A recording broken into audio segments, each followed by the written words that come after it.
to the InfoWars Nightly News. I'm David Knight. It's Thursday, November 21st, 2013, and here are our top stories.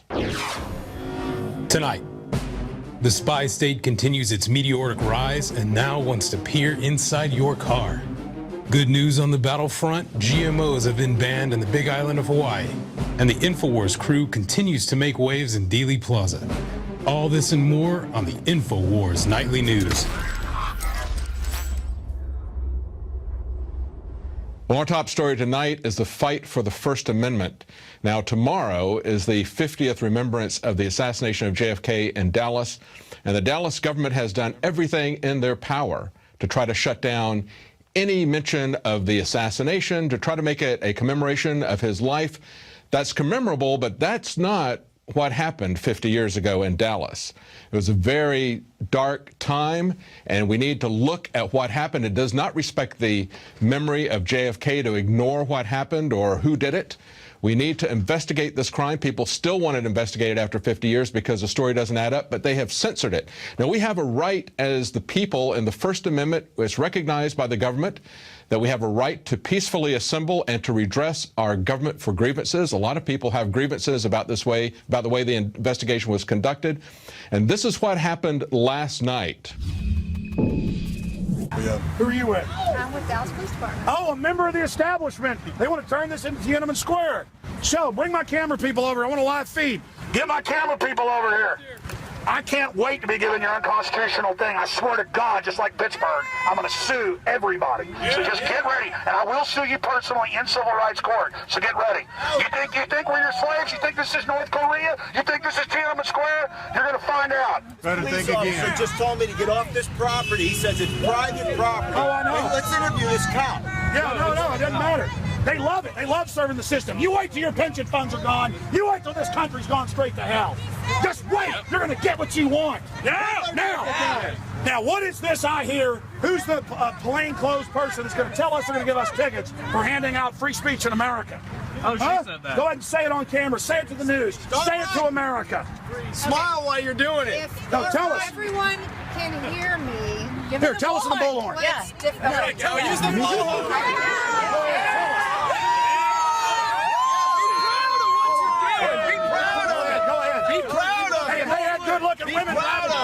If they had good-looking women driving the tanks in Tiananmen, it'd be all right, huh? Go ahead. Go ahead. Tell us. Let's hear what she has to say. No, everybody be quiet. Let her tell us how we're evil. Go ahead. You got to pull the trigger. Okay. There are two city ordinances in the city of Dallas that are being violated right now. I'm here to inform you of those violations. Within 75 feet of a freeway or service road, according to the Dallas City Ordinance, you may not hold a sign.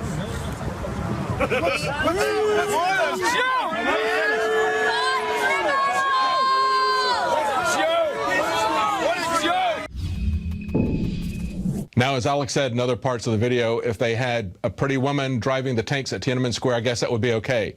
This cheerleader for the Nazi state looks like a soccer mom, and I guess she's from the Ministry of Love, but she's there smiling and politely telling people that they can't be within 75 feet of the road, they can't be holding any signs, and of course, if they're not within 75 feet of the road, they'll be inside of buildings. They'll be on private property. There is no place to stand. So that's like saying you have to have a permit or a ticket to be anywhere close to the JFK assassination ceremonies, and yet you can't get those tickets. You can't get those permits.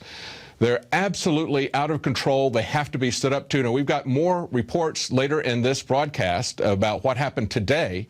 And, of course, Alex is organizing for a large protest tomorrow on the actual anniversary of the assassination. Now, when we look at what the government has done with the JFK assassination, with the lies that we've seen from the Obama administration, with the power grab that we've seen from the Obama administration, it just gets worse every day. We now see that a FISA court judge back in 2009 was amazed that the NSA didn't follow his orders. Well, isn't that amazing that the NSA would not follow his orders if they don't follow the Constitution, if they don't follow the law? This very judge is not following the Constitution or the law. Understand that a FISA court is an abomination to our Constitution. There is no jury. There is only a single judge. There's nobody arguing the other side of the case. He makes a pronouncement, and now is the worst part. The pronouncements are in secret. Nobody is allowed to see these decisions that come up. And this declassified decision looks like this. A big black mark on who was involved with it. And then pages like this. Do you see anything there? Okay, it is nothing but a head fake. It is still a top secret classified document. This is the kind of suppression of information that we've seen surrounding the JFK assassination. This is what your government thinks you need to know about what they're doing. But they want to know everything about you. No matter what you do, no matter where you go, they think that they should know everything about you, especially if they don't like your politics or if they think that you speak out too much about them. That's what we're going to see happening. But look at this article from Ohio. This is Don Salazar's article. An Ohio man arrested for driving a car with empty hidden compartments. Now, they have passed a law in Ohio saying that if you have concealed compartments, because those compartments might conceivably be used to carry controlled substances like drugs or weapons, that because you might be able to carry these things, that therefore it's illegal to have that. So it's kind of a pre-crime. It's kind of a twist on pre-crime and the civil asset forfeitures that we've seen along with the drug wars for many, many years, where they charge a car or they charge an airplane or boat or a stack of cash. They charge those inanimate objects with crimes and they confiscate them, even though they know, and because they know that the owner of those objects did not commit a crime, and they know that they can't prove anything, so they seize the actual asset. Now here we are with them saying that if you even have something that they call a trap car, that's now a felony. And the law itself, however, says that this does not apply to a box, a safe container, or other items added to the vehicle for the purpose of securing valuable electronics or firearms, as long as the said container does not contain a controlled substance or visible residue of a controlled substance. But again, it's just an out-of-control government doing whatever they feel like doing, arresting us, charging us, confiscating our property when no crime has been committed. This is what the war on drugs has been about from the very beginning. It is not something to help society. You don't help society by using force. You help society by helping people to understand what their limits are, what the consequences of drug abuse are. You cannot stop it by interdiction. That was never their objective. Their objective with the war on drugs was to take our civil liberties. And from that standpoint, the war on drugs is not a failure. The war on drugs has made government much more powerful than it ever was, that we could have ever imagined. And it creates this kind of Alice in Wonderland legal structure, a framework for tyranny. And that's what we're seeing being done over and over again. But it gets even worse on the road, because now we're seeing that there's this massive push from the government to know everything about where we're driving, and even to the extent that they want to know who's in the car with us. But look at this first article. Privacy's worst nightmare. This is from RT. Company advertises that they have over 1 billion license plate records. Now, this company that's putting this is Vigilant Solutions, and they're advertising this to law enforcement, and they have this clever little acronym. They always have these great acronyms. LEARN, Law Enforcement Archival and Reporting Network. And what they do is they collect information from license plates, and then they retain this information and cross-correlate it. And as this one blogger pointed out, federal, state, and local law enforcement appear to agree with the NSA's collect everything mentality when it comes to tracking the movements of innocent motorists. And they point out that many jurisdictions have no retention policies in place. So once they identify your license plate, they can keep this, in some cases, indefinitely. But in one example here in Jersey City, New Jersey, where they only have 250,000 residents, 250,000, they have over 10 million of these license plate recordings where they've identified when and where people are driving, because they can keep those images on file for 5 years. So the government, in so many cases, wants to know everything about you. This is like the NSA. This is like the recordings on the telephone poles where they're recording our voices, where they're taking pictures of our faces to use for facial recognition. They're doing it in our cars. They want to know and track and control our every movement. This is what the TSA will be doing. They are the travel security administration, not the airport. It's going to be everywhere. Our government wants to contain us as if we were slaves. Now look at this. The NHTSA, that's the National Highway Traffic Safety Administration, may mandate this year that new cars have to broadcast a lot of information to each other. They have a protocol called vehicle to vehicle, V2V, and it would broadcast via radio wave the car's location, direction, speed, and possibly even the number of passengers that it is carrying. Now, when this got pushed back, this is a story from CNS News, and when they talked to the NHTSA administrator, he said, "Oh, we have no plans to really use this against you." We've heard that before from Obama, haven't we? This is what he said. Now, when CNS News contacted NHTSA, a spokesman said that they have no plans to enable the government or private entities to track individual motor vehicles. Well, we've heard all of that before. We heard that from Obama when he signed the NDAA. We heard that he had no plans to use these broad powers to arrest people without cause, to hold them indefinitely, to deport them or transport them to another jurisdiction. Notice, too, that this is always being done in the name of safety, always taking our freedom and our liberty in the name of security, in the name of safety. But that's not the trade-off. When you lose your liberty, you simply become a slave.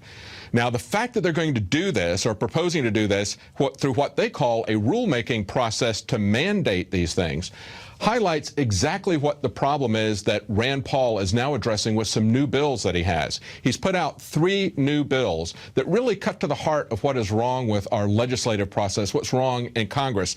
The first one is a Read the Bills Act. And he says that it's been imposed upon us excessively long bills, largely written by an unelected bureaucracy, that are incomprehensible, cumbersome, oppressive, and burdensome. Just like Obamacare, just like TPP, the Trans-Pacific Partnership that's being crafted now. They pull in thousands of pages of legislation, and nobody has the time to read it, even if they're inclined to do so. But then the next part of it is one subject at a time. And again, that would go back to what we saw with the NDAA. That is a National Defense Authorization Act. That's actually a funding bill to fund the military, but in it, they sneak in the Indefinite Detention Act. And so we see that over and over again, that they'll sneak something in that isn't the main focus of the bill. That's another common problem in Congress. And then the third one is write the law. See, instead of having the bureaucracies do rulemaking mandates and delegating this authority to them or to the executive branch or to the judicial branch or to any quasi-public agency or to airports, for example, instead of that, have the Congress do their legislative duty. This has been by design, however. When Nancy Pelosi said we'll have to pass the bill in order to find out what's in it, it wasn't as crazy as most people thought, because for the longest time, Congress has intentionally delegated these tasks to these bureaucracies so that if they go overboard and the people get angry, they can always come in as if they're the heroes on a shining horse, and they can roll it back and say, we never intended for it to be used that way. A perfect example of that is Representative Sensenbrenner, who was the one who introduced the Patriot Act. He tried to use the Espionage Act of 1917 against journalists just a year and a half ago. Now, because after Snowden, all of this NSA spying has blown up in his face, he's coming in and saying, I never intended for the Patriot Act to be used that way. Baloney. He absolutely did. That's what this is all about. That's why Rand Paul is putting in the Read the Bill, Write the Bill, and One Subject at a Time Act. He is spot on with what the problems are. Now, we also have some other good news. We have actually another legislator who has introduced, his name is Bridenstine. He's a congressman, and he's introduced an act to repeal the 16th Amendment and to end the IRS. He says the 4th Amendment to the U.S. Constitution guarantees the right of the people to be secure in their persons, houses, papers, effects against unreasonable searches and seizures. The 16th Amendment effectively negates the 4th Amendment. The 16th Amendment should be repealed, and the IRS should be eliminated. He's absolutely right. The form of taxation that we have through the income tax is a civil liberties issue. It simply isn't the amount of money that's being collected. It is a civil liberties issue. It's not about revenue. It's about how they can control you. And it's a healthy sign to see, even though this will probably never pass, it's a healthy thing to see that this is being introduced by someone who is a sitting congressman. When we would introduce this with the Libertarian Party 20 years ago, everybody would say, no one is ever going to take you seriously if you're calling for the elimination of the income tax in the IRS. Well, things have changed now. People are a little bit wiser in the political sphere. Not everybody's paying attention, but anybody who's paying attention knows we don't need to give up our civil liberties in order to run this government.